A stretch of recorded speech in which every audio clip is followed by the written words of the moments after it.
Over there at the Keppels, just off the Central Queensland coast, the day is almost perfect. The sun is gloriously reflecting off the water and it's spectacularly clear. Underneath, the health of the Great Barrier Reef is under close surveillance.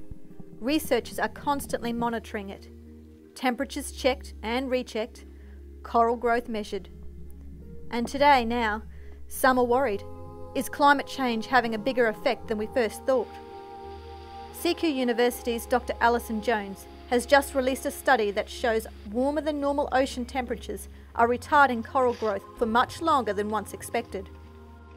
We've just published a study that has followed the growth of corals before a bleaching, during a bleaching and then after a bleaching, and basically to sum up the findings of the study have found that no matter whether corals look bleached or not, and whether they have thermally tolerant symbionts or not, whether they survive the bleaching intact and unaffected, their growth is affected up to a year after the bleaching.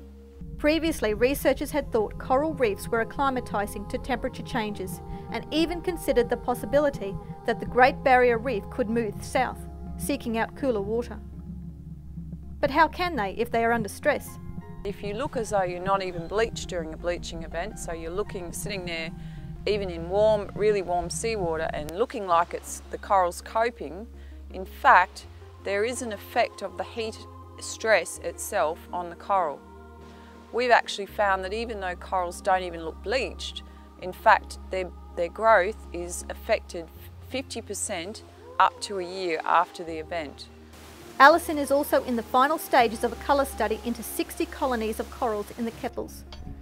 With field work coming to the end in the next month, she expects the data will have some interesting stories to tell about how these corals are coping with stress.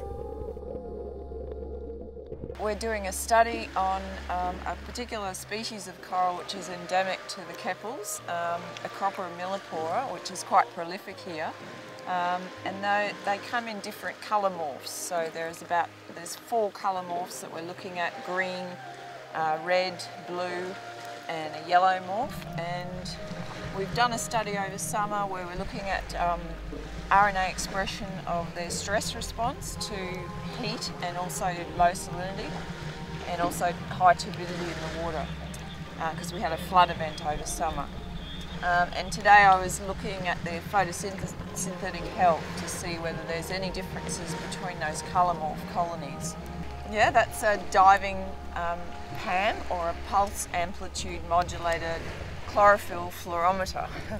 That's its short name. So that basically measures chlorophyll fluorescence coming from the coral because they photosynthesize just like plants. While corals are facing big impacts from climate change, the flow-on effects are large. There are major implications for all of us. If we have more frequent bleaching events, you're going to have, if you have yearly events, so they're not going to have enough time to recover basically. And don't forget, corals support fish. And so if the corals are struggling to survive and calcify, then that's going to have flow-on effects in the long term to fish stocks as well. So you've got to be thinking perhaps that it's something we should be considering, that after a bleaching event, and especially if bleaching events are more frequent than 2 to 4 years, that possibly we should be looking at reducing fishing pressure and collecting pressure. So coral collectors and fish collectors should perhaps keep away from reefs for up to 12 months after a bleaching event. Economic expert John Rolfe says climate change will have big impacts on the tourism and fishing industries. Well, the reef's really important in a number of ways. It's important for the local economy of many regions in Queensland, and it's important for people's lifestyles, and people have really high values for protecting it. The key things to do to protect against the risks of climate change are to improve or reduce the impacts currently from activities in the reef area and water quality coming in from their river systems into the Great Barrier Reef. While in the past the Keppel reefs have recovered well between bleaching events, they have not faced the extreme rises in water temperatures they are predicting and now are experiencing. I think you can take some comfort from the fact that reefs have lived for millions of years and they've survived climatic change before, and they probably can again. I think the problem is it's the pace of change that is really so different now, and it's the pace of change that they might not be able to keep up with.